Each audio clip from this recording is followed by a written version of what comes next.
Good morning. One of the most common questions I get while live streaming is, which class are you going to play for Season 1? Now, I have been debating this pretty harshly myself because it's a hard time to decide. So what we're going to do in this video is we are going to give the reasons I might play each class, and we're going to give the reasons why you might enjoy each class, and hopefully I'll help decide for myself as well as maybe the people that are wondering about what class you guys want to play. Maybe some of this will convince you one way or another. If you know what class you're going to play, though, please leave a comment saying what class you're going to play and why, because I am legitimately having a hard time deciding. I like all of them, except I'm probably not going to play Sorcerer. Let's keep it real if you've seen my last video.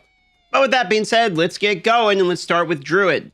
Druid's an easy answer for me. The reason that you might want to play Druid is the most brutal part about Druid is often explained as the early game, like level 1 to 50, and then it gets better. I myself have had problems leveling the Druid in the start every single time I played it. A lot of times I was going Pulverized, however, which isn't a really good leveling start. So now people have figured out the good leveling starts, like things like Tornado, Landslide, etc. So it's a little bit easier. But more importantly, when we go into Season 1, the Altars of Lilith, actually, their stats carry over. So making a new character, like if you started Diablo 4 with Druid and was so brutal, even if you make another Druid and do exactly the same things that you did right when you started the game beginning, it's actually going to be easier because you are going to be carrying over all your Altar of Lilith stats with you. So you're just factually, objectively stronger right in the beginning. It also has some of the best variety and some of the most fun in the builds. There's people using like Nature's Fury. There's people using Werewolf, like the Storm Werewolf. There's multiple versions of like the Werewolf. We have people using the Werebear, and Pulverize is still doing pretty good. I saw somebody cleared Uber Lilith with a Pulverized build. So Druid is going to be a lot better feeling in the beginning, which is mostly where the Druid feels bad. Actually, the Druid feels pretty good in the end game and has already been proven to be perfectly fine. There's plenty of builds that beat Uber Lilith. People are beating Nightmare 100s, etc. So the class is fine. Druid aspects actually feel pretty good too. Like there's a lot of good Druid aspects that when you get them, actually instantly ramp up your damage. So it does feel to me like Druid's perfectly fine. I can recommend if you're debating playing Druid in the beginning, it gets a thumb up seal of approval for me. Obviously, I like Druid. It was my first class, but I still think it's going to be good in Season 1.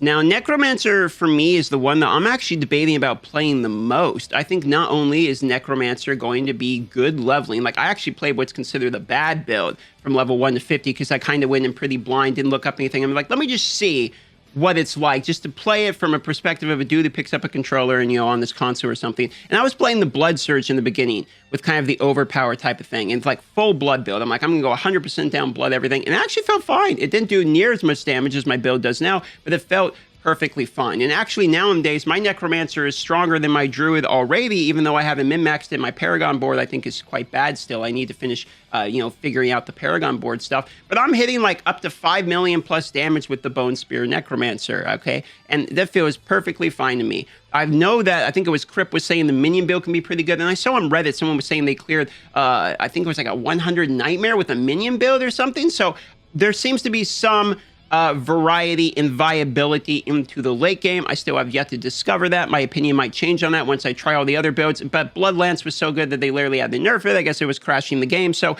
if you're going to play Necromancer, I think it's perfectly fine. I actually really enjoy the class a lot. It might be my most favorite class, and it's the one I'm leaning towards the most heavily going into Season 1.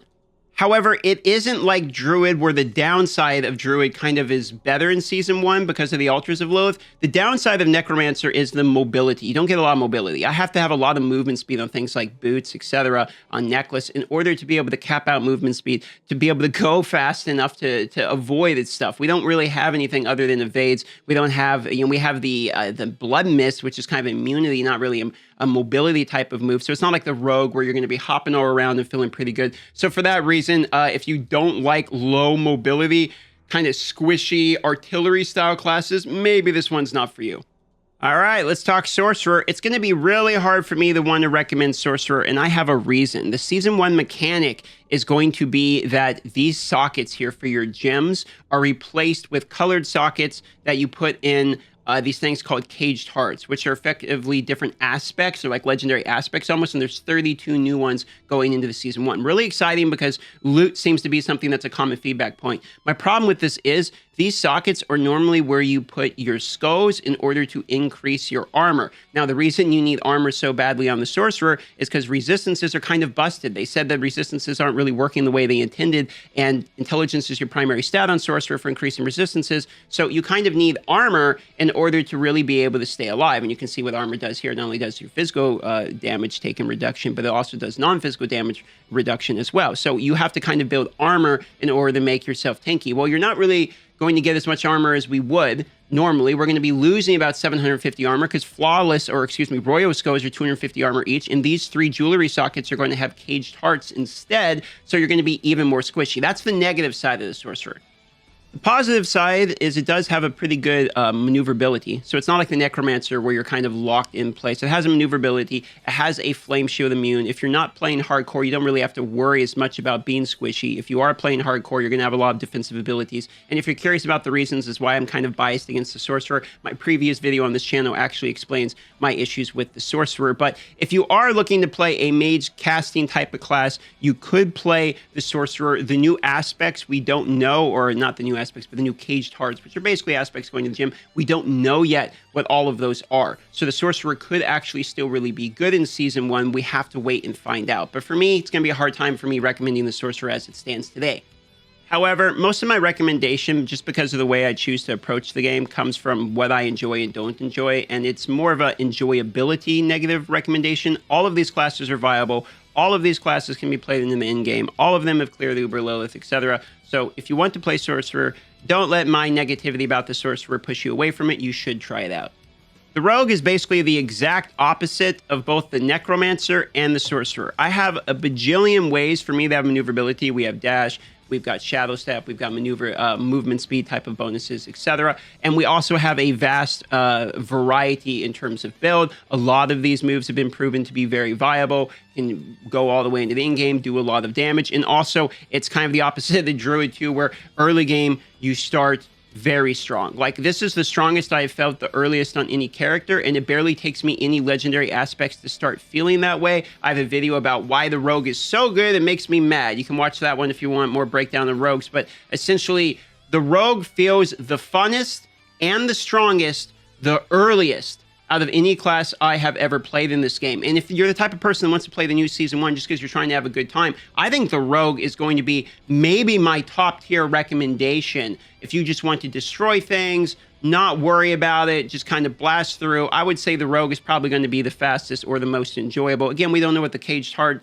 32 new aspects are going to be. It could shift the meta around a lot, but I feel like if you just want to get going, have a fast start, and keep in mind there's no leaderboards for Season 1, so doesn't really matter what class you play. If you're just trying to progress the farthest in that season, we're all kind of competing against all of the classes because there's no individualized leaderboards or anything like that. So if you just want to be like the first person to clear Uber Lilith in the season, the first person to clear all the seasonal mechanics, the first person to do Nightmare, whatever, then for that reason, the Rogue might be one of your better options as it will ramp fast.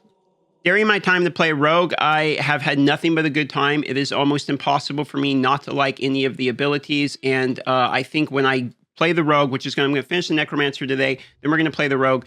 I think the Rogue might be the most fun I've had in the game. I would assume going into the later levels, but we're going to find out. So Rogue for me is a very easy recommendation, thumb up. You would love the class. Now, Barbarian is the class that I have the least personal experience on it. I'm playing a hardcore Barbarian. I'm only level 16. I have barely played the Barb because I'm doing all of the other ones first, and I will be doing the Barbarian the last. But let me give you some pointers in terms of what you might actually enjoy about this class, as has been told to me by the other people that are playing Barbarian. Shout out to Kyre Mobile, my friend, who has been maining that since the beginning. So Barbarian is going to be 3 different things in particular. Number 1, it's going to be pigeonholed into shouts, much like the Sorcerer will be pigeonholed into defensive abilities. So for that reason, if you don't like the concept of the Sorcerer kind of using all of these almost mandatory type of skills, you might not like the Barbarian for that reason. You're going to be using a lot of your shouts. Your shouts are pretty good.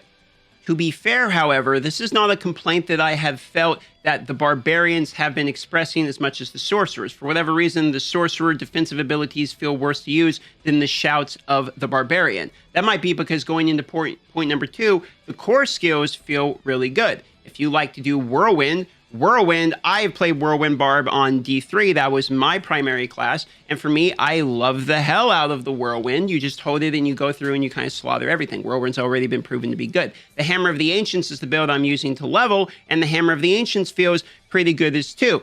Upheaval is supposed to be a good leveling build. I didn't like it because it sort of locked me in place when I'm throwing it, but I can see why people like it. What I'm trying to say here is all of the core skills feel pretty fun and viable. I've heard even Ren can have some use as well.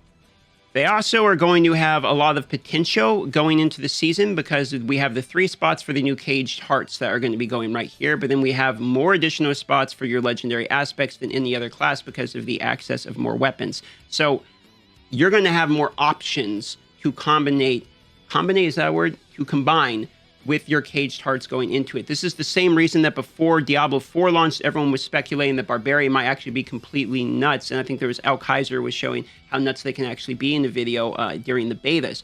This is the same thing repeated going into Season 1. If you believe that the combination that they can have paired with whatever the new Caged Hearts might be might give Barbarian the edge and be absolutely busted, like Barbarians kind of were on the launch of the game, well then this might be a reason for you to play the Barbarian as well. So those are my 3 reasons you might enjoy or not enjoy the Barbarian. However, I would enjoy it if some people left in the comments some of your own opinions about Barbarian in Season 1, because this is definitely the class that I don't know the most about. There is one other point, though, which is that a Thorns build is supposed to be pretty good on this class as well. I've seen Thorns now clear, I think it was on Nightmare 100 on Reddit. They were able to clear using a Thorns build, which for me is actually very impressive. So if you want to run a Thorns type of build, that's what you're interested in particular. I know there's the Necromancer with the minions, but it seems like the Barbarian has the best build when it comes to Thorns availability. And as for me, I'm having a really hard time deciding. I want to play the Necromancer because it seems to be one of the most I've enjoyed it. The Rogue seems like it would have a really good start. The Druid I know the best, but I'm also tempted to play the Barbarian, honestly, because I don't know it very well, and I would like to learn the class some more. I want to play hardcore in the start till I die, so I would appreciate some of your opinions as well. Which class do you want to see me play in the Season 1? With that being said, I'll see you on the live stream. I hope you have a wonderful day.